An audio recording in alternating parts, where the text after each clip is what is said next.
Hey, I'd like to welcome you to another episode of Mission Matters. My name is Adam Torres, and if you'd like to apply to be a guest on the show, just head on over to missionmatters.com and click on Be Our Guest to apply. All right, so today is a special episode. We're welcoming Mark Whitehorn back on the line. He is president over at DPI Showcase, and he's also, I'm proud to announce, an officially published author in one of our Business Leaders series of books. I'd just like to say, hey, Mark, welcome back. Wow, thanks. Thanks for having me, and happy holidays.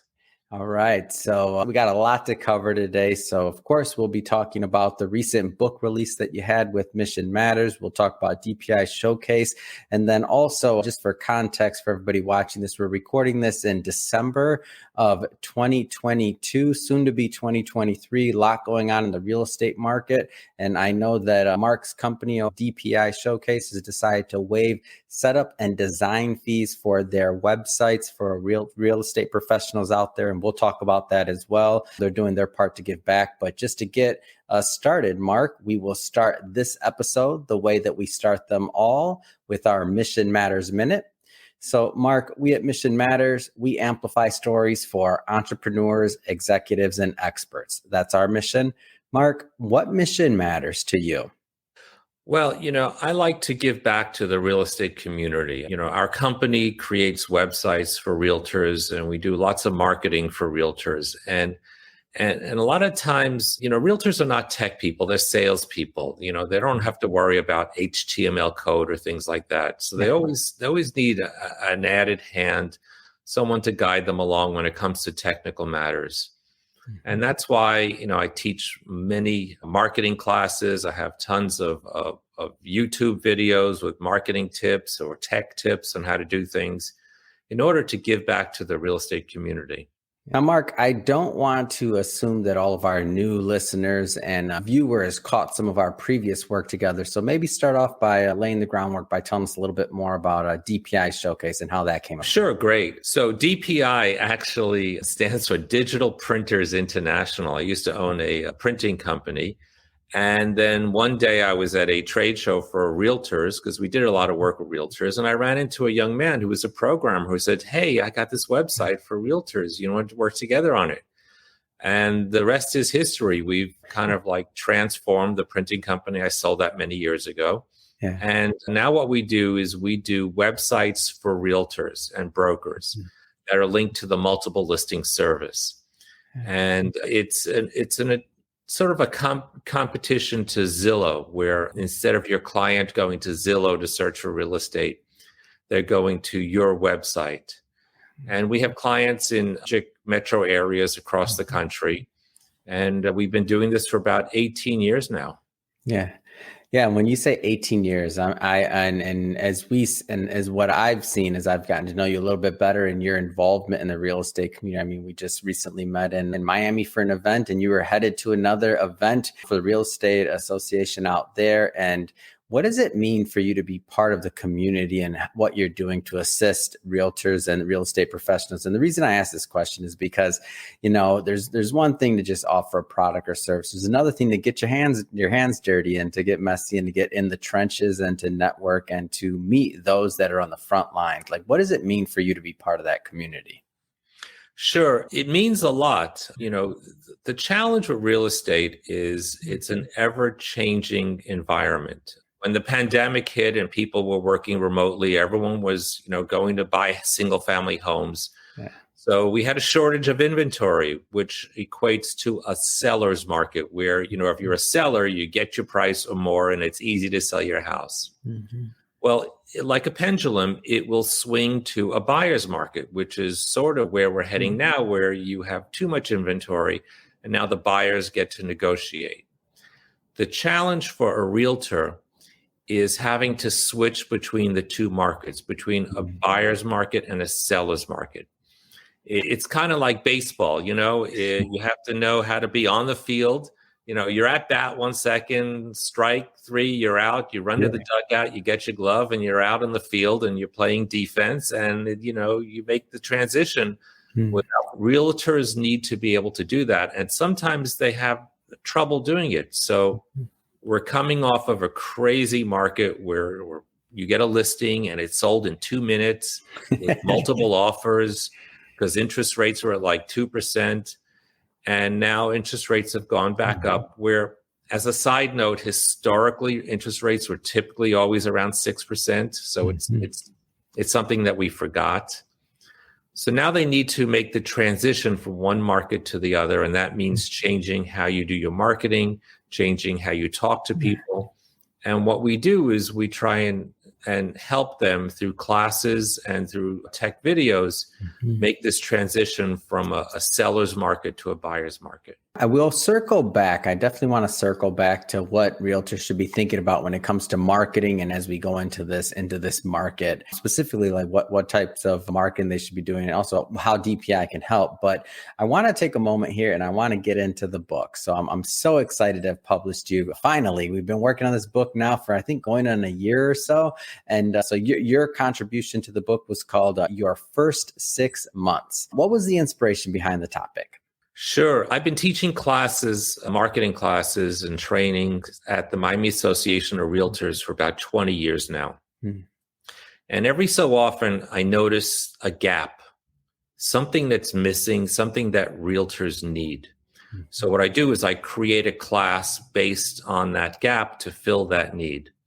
So I created this class, Surviving the First 6 Months as a Realtor. It's now an accredited class through the Florida Department of Business Regulation.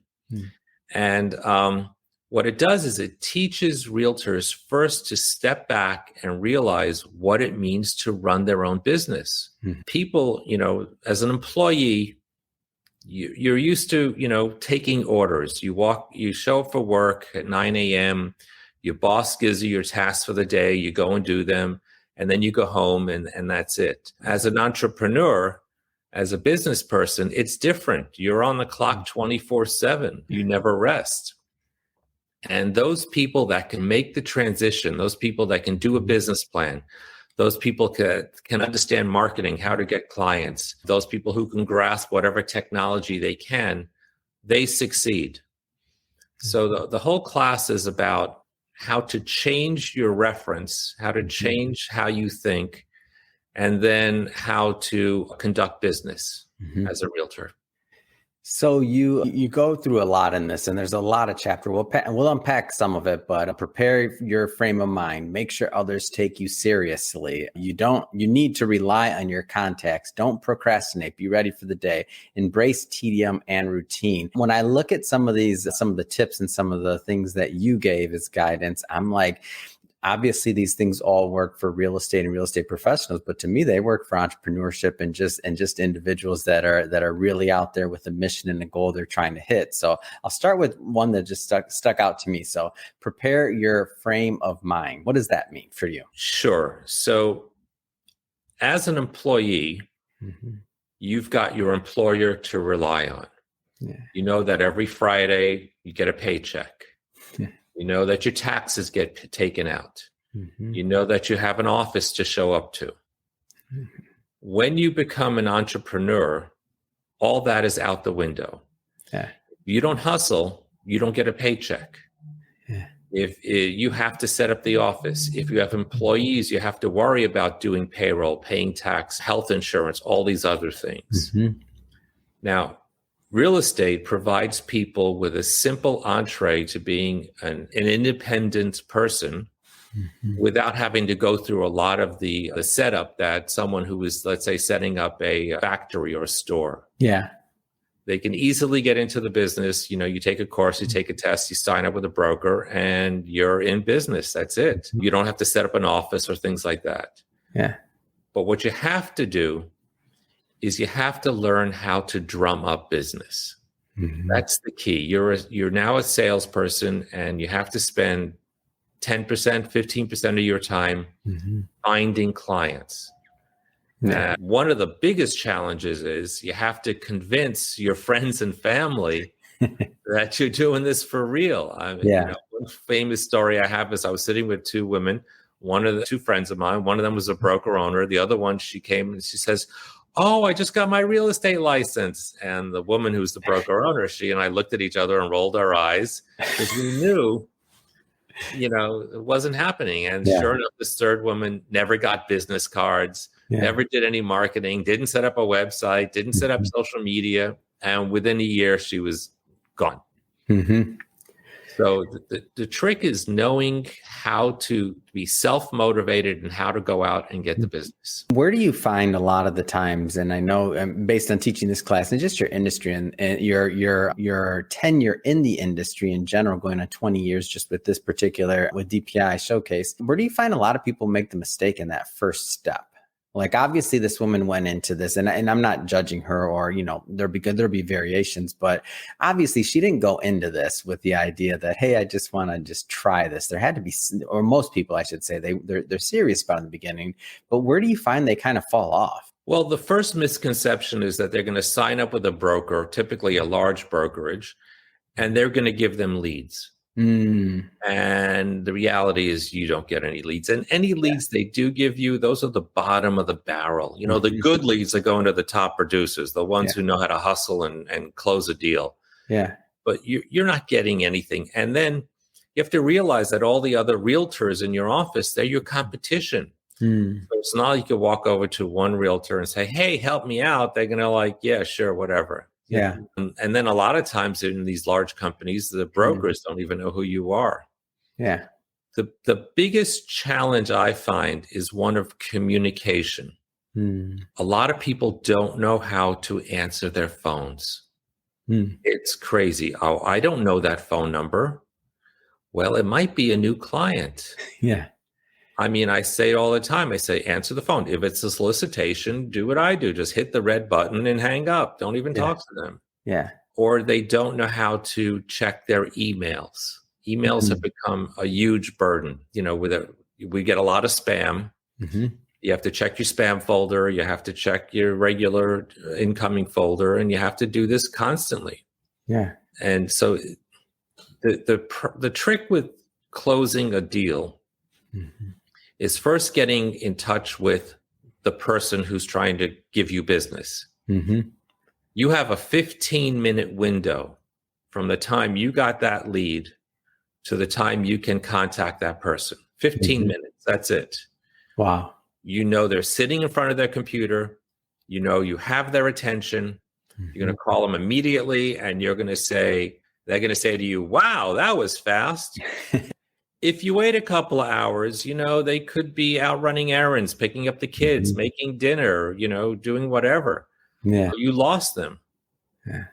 And a lot of realtors, a lot of salespeople in general just don't realize about that 15-minute window. Yeah, I want to also circle back to something else that you mentioned, and that was to make sure that in both the writing and your comments a moment ago, and that's to really make sure that people take you seriously. And I feel like even in entrepreneurship, and just in general, outside of real estate, but that idea of I'm going to start a new business, or, whatever, a side business, another source of income, or another profit center, right? How do you find that people, and obviously this would be different, but how do you find that you go about doing this to make sure? Because again, circling back to that woman, I'm sure she was excited, had all these hopes and dreams of making it, in real estate, but yet I'm guessing that many other individuals in her network probably maybe looked at her kind of the same way too, oh my, okay, you got your license, now what, right? Sure. Yeah, there's a lot of people who do that. There is a statistic out there, 85% of all realtors sell one or less house a year. They'll do a little deal or something. They'll make a few dollars, it pays for, someone's braces, and they're as happy as can be. The first thing you need to do when you're setting up your business as a realtor is you need to have an online presence. Yeah. The first thing you need is a proper website. People can see that you're a professional, that people can go to search for real estate, as opposed to going to Zillow or Realtor.com. The next thing is your social media. Yeah. A lot of people say, no, Instagram. And I say Facebook. Facebook is where it's at. Yeah, it is. If you look at the stats, Instagram goes for a much younger audience. And plus, it doesn't allow you to have proper communicate. You can post pictures and, and hashtags and things like that, but it doesn't give you everything you need. You need to do both. You need to do Facebook and Instagram You need to show people that you're alive in Instagram, that you're doing things. But you need to set up a proper business page in Facebook, a proper business page in Instagram, proper business page in LinkedIn. And then people will go, wow, this person's taking this seriously. Yeah. And then you need to do something simple. Post. Come on, Mark, you're making it seem too easy here. Really? It's a challenge. What we did at DPI, we saw that this was like a weak link. So we created a system where we automatically blog for our clients and automatically post it on their social media, and then automatically send out a weekly email e-newsletter to all their clients. So this way they don't have to think about it. It makes a big difference. The first tranche of people you need to go after, I always say, are the people in the contact list on your phone. Yeah. Adam, if I asked you to open your phone and scroll down to the bottom of your contact list, you probably have 2,000 people in there. Oh, yeah, for sure. And there are people, the average person has 500 to 1,000. And that's low-hanging fruit. You need to say to them, hey, send them a text. By the way, I just got my real estate license. Here's my website. Here's my social media. If you need anything, let me know. You need to go after these people. You need to show them that you're doing this professionally. And so you already answered another one of my questions, and I'm just kind of shocked to hear you say this, but I want to make sure that I got it right. So you're telling me that there's realtors out there that, they go into business and they don't have a website. Is that right? Like that still happens? That's still a thing? I feel like we all need a website, right? Yeah, it's true. I mean, first thing is Google. People are going to Google. You may not show up on page one, but if someone Googles your name, you need to show up properly. The worst thing a realtor can do is have their clients go to do research for real estate on places like Zillow or Realtor.com. Because they're competition, maybe? I mean, like there's a lot of noise there, right? Yeah, 100%. I mean, you're seeing other realtors there, other realtors advertising, and premier agents in Zillow spending $1,000, $1,500 a month. They answer their phones. Oh, yeah. They follow up on leads. So you don't want your clients going there because you're basically advertising other realtors, your competition. Yeah.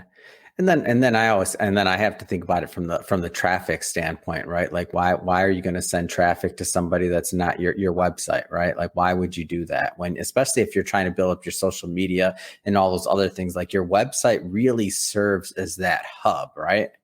Absolutely. What people do today, especially millennials, because I have two sons who are millennials, and while you're talking, they've got their phone in front of them like this. And what are they doing? How rude are they? What are they doing? They're fact checking you. They're Googling you in front of your face. I tell my kids all the time, I say, listen, let me finish what I'm saying before you tell me I'm wrong. That's the rule in our house. You can call me an idiot later, but let me finish what I'm saying. All right. Yeah.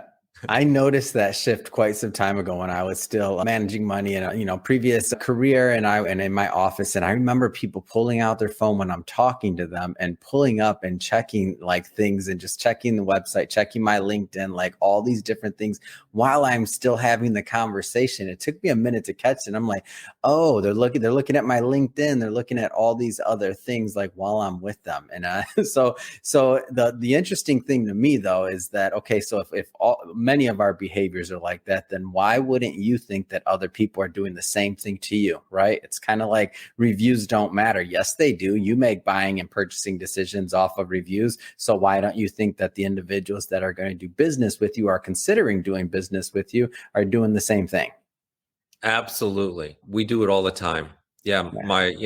Before we go out to a restaurant, my wife is, checking the reviews. And I'm like, but there's a restaurant right in front of us. No, I don't like the reviews. So we're driving a mile away. Yeah, that's the way of today's world. Yeah. And so one of the other tips that I have to pull out from the book, because when I saw this, I was like, this isn't probably a popular message, but it's one that many need to hear. And it's kind of, I would even say, counterculture to what we're used to nowadays. So embrace tedium and routine. What does that mean? Oh my God. Yeah. Running a business is not easy. Yeah. Okay. There are certain things that you have to do on a regular basis in order to make sure that the ship is sailing in the right direction. And a lot of it is boring, tedious work. Yeah. And you have to do it on a regular basis. I get up at 6 a.m. That's just the way I am. And between 6 and 7:30, I get more done than some people get in an entire day. Yeah.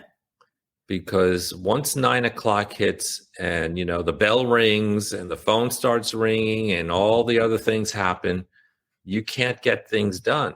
Yeah. And then at night, it's just, you have family, and you don't want to do all those things at night. So you have to get into a routine to do things on a regular basis. You want to do social media, you have to post on a regular basis. Great, do it. Get it done at 6 a.m, 6:30 in the morning. Post something of relevance, share it to people. Yeah. And it gets boring. It really gets boring. But successful people know how to kick themselves in the butt and get it done. Great words of wisdom there, Mark. And I get it. The tedium of execution and doing it over and over and over again. So for that realtor or that entrepreneur, whomever it is that's there, making that sales call over and over and over again, maybe not getting the best result or having that high of closing the sale daily, depending on the business, right? Then you still have to, because that constant action over time is really what's going to build the results. So when I saw that, I'm like, okay. And now that I've gotten to know you a little bit better, I'm like, good job, Mark. I get the messaging, and it's true. And we need to hear it more often from more successful entrepreneurs. And there's no one to remind you of that. Yeah. It's not like you can call your broker and say, what should I be doing now? Go knock on doors.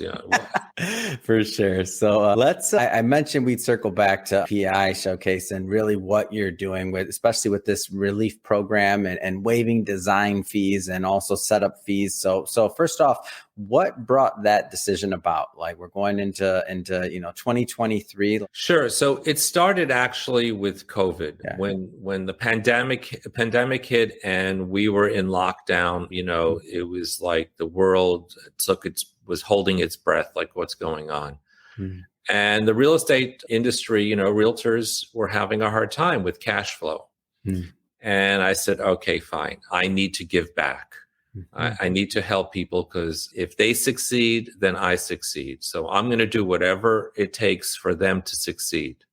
I don't want there to be a revolving door where a realtor comes into the business, they get their website, they set everything up, and then like 6 months later, they're gone. And then they call me up and say, hey, Mark, shut it down. I'm now flipping burgers.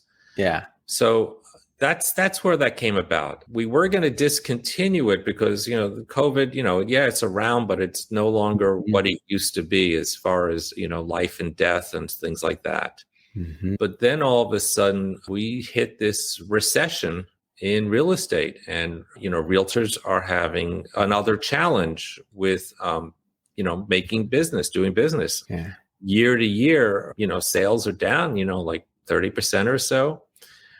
It's been consistently down quarter after quarter. I don't know where the bottom is going to hit. I'm hoping we're near that, but I don't have a crystal ball. We'll see what happens at the end of January. We should have some new statistics.